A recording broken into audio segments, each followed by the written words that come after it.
बुरहानपुर जिले में आदिवासियों की गैर आदिवासी की जमीन को खरीदने बेचने का मामला तूल पकड़ते जा रहा है। नेपानगर जिला बुरहानपुर मध्य प्रदेश। प्रदीप पिता सुखदेव भील आयु 33 वर्ष, पेशा कृषि मजदूरी, निवासी ग्राम बोरसल। एक शिकायत तहसीलदार नेपानगर और बुरहानपुर पुलिस अधीक्षक को करते हुए जांच कर न्याय की गुहार लगाई है। ऐसे मामलों को उजागर करने के लिए जैस का कार्यकर्ता बिलर सिंह जमरा भी आगे आ गए हैं। शिकायतकर्ता प्रदीप ने बताया कि आवेदक के पिता के नाम से दर्ज ग्राम बोरसल स्थित पृष्ठभूमि कूट रचित दस्तावेज और असत्य जानकारी के आधार पर रजिस्ट्री करवाकर धोखाधड़ी किए जाने की शिकायत बाबत और सदर संपत्ति के नामांतरण पर रोक लगाने की गुहार जिला प्रशासन से की गई है।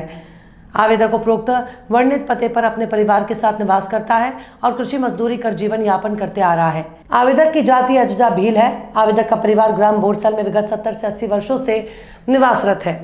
ग्राम बोरसल नंबर 26 तहसील नेपानगर जिला बुरहानपुर मध्य प्रदेश में स्थित कृषि भूमि, जिसका खसरा नंबर 269 और 284, रकबा क्रमशः 1.54 और 2.19 है। कुल रकबा 3.73, भू राजस्व 4.95 पैसे वाली कृषि भूमि शासकीय और राजस्व अभिलेखों में आवेदक के पिता सुखदेव वल्द कड्डू और उसकी दादी गजरीबाई विधवा कड्डू और उसके काका सुमेश, नानू, कान्हा, राहुल, सुकमा, इंदू, भारती सभी निवासी ग्राम बोरसल के नाम शामिल हैं और शरीक में दर्ज और अंकित रहे हैं। हाँ, तो दादा बताइए, आज किस संबंध में आप एसपी ऑफिस आए हैं? आज हम एसपी कार्यालय में आए थे। ग्राम बोरसल में ये प्रदीप भील रहते हैं, जिनके पिताजी 2007 में ज़मीन मुनाफे से दी थी गांव के किसी व्यक्ति को, जिनमें क्या नाम था उनका, बसाण के रवीन पाटिल के, जिनके यहाँ काम करते थे केली खेती में, उनको मुनाफे पे ज़मीन दी थी। उसकी लिखा पढ़ी करने के लिए गांव के ही जो व्यक्ति है, जो वहाँ के पटेल है बोरसल के, रमेश शर्मा और ज्ञानेश्वर पाटिल, ये लोग उनके पिताजी को बहला फुसला के लायक चलो फल लिखा पढ़ी कर लेते मुनाफे की ज़मीन। तो यहाँ आके उन्होंने साइन करवाया, जबकि उसको मैं ये नहीं बताया गया था इसमें क्या लिखा हुआ है। जब ये बालक उनका जब प्रदीप जब बड़ा हो गया 2007 के बाद, जब 2022 में जब उनको मालूम पड़ा कि मेरी ज़मीन का कब्जा किसी और ने कर लिया, तब इन्होंने पता किया। तो मालूम पड़ा, जब जानकारी निकाली गई, तब उसमें रजिस्ट्री में जो डॉक्यूमेंट्स में देखा गया, तो जो टोटल जो उसमें फर्जीवाड़ा किया है, नकली दस्तावेज बनाए गए हैं। इनके जो काका है सोमेश चंद, उनकी जगह किसी और का फ़ोटो लगाया, साइन किसी और का करवा दिया गया है। इनकी जो दादी है, दादी की जगह किसी और का फ़ोटो लगा, किसी और महिला का लगा, किसी और का साइन करवाया गया।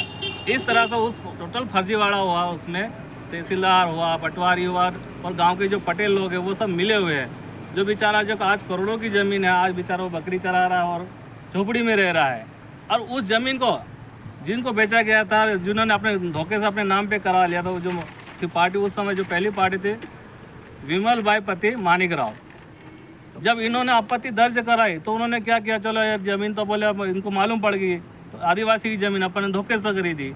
तो उन्हें जैसे उनको मालूम पड़ा तो उन्होंने क्या, अगली पार्टी को भेजा। अगली पार्टी जब है विमल भाई मानिक राव ने किसको बेची है 2022 में, 24/4/2022 को नरेंद्र मल पिता सज्जन मल को बेच दी।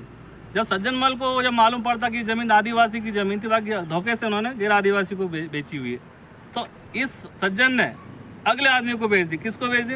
नरेंद्र मल द्वारा उस ज़मीन को अनंत पिता मोतीराम उमाले को बेच दी। जब अनंत उमाले को मालूम पड़ा कि ज़मीन आदिवासी की ज़मीन, तो उस भाई ने भी अगले व्यक्ति को बेची। किसको बेची? उन्होंने गजानन पिता जगन्नाथ पाटिल को बेच दी। जब जगन्नाथ पाटिल को गजानन पिता जगन्नाथ पाटिल को मालूम पड़ा कि ज़मीन आदिवासी, तो उस व्यक्ति ने भी अगले आदमी को बेची। उसने किसको बेची? रोशनी मोहम्मद आसिफ को विक्रय कर दी।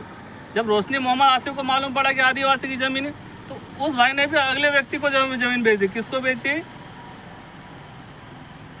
उन्होंने सुनील पिता जगजीवन और हसीता चौधरी को बेच दी। इस तरह से लगातार ये चौथी, पांचवी, छठवीं पार्टी तक बेची गई। हाल ही में 1 महीने पहले ज़मीन 4 करोड़ में, ऐसा मालूम पड़ा 4 करोड़ या 4.5 करोड़ में ज़मीन बेची गई। जो ज़मीन का मूल मालिक है बेचारा, वो बकरी चरा रहा, झोपड़ी में रह रहा है, आज बेचारा दाने के लिए मोहताज है, और इनकी ज़मीन पे लोग करोड़ों रुपए कमा रहे हैं। जो आदिवासी का ज़मीन गैर आदिवासी नहीं खरीद सकता, तो ऐसा कैसा हो रहा है? ज़मीन का मूल मालिक बेचारा भूखा रह रहा है, तो ज़मीन कुछ और लोग फ़ायदा उठा रहे हैं। आपको एसपी साहब के द्वारा क्या बात कही गई? आज हम माननीय पुलिस अधीक्षक महोदय बुरहानपुर के समक्ष हम पेश हुए थे इस समस्या को लेकर। तो उन्होंने आश्वासन दिया कि बोले आपको न्याय मिलेगा, हम इसकी जाँच कराएंगे और निश्चित मुकदमा कायम करेंगे। तो हम पुलिस अधीक्षक महोदय से ऐसी आशा है कि हमारे जो फरियादी हमारा आदिवासी भाई है प्रदीप भाई, तो उनको उनकी ज़मीन मिल जाए। हम ऐसी आशा करते हैं पुलिस अधीक्षक महोदय से। आवेदक का नाम? प्रदीप सुखदेव। दादा आपका नाम बताइए। मेरा नाम बिलोर सिंह जमरा, नेपाल नगर बाकड़ी का निवासी हूँ और जय संगठन से जुड़ा हूँ। बहुत बहुत धन्यवाद दादा आप लोगों का।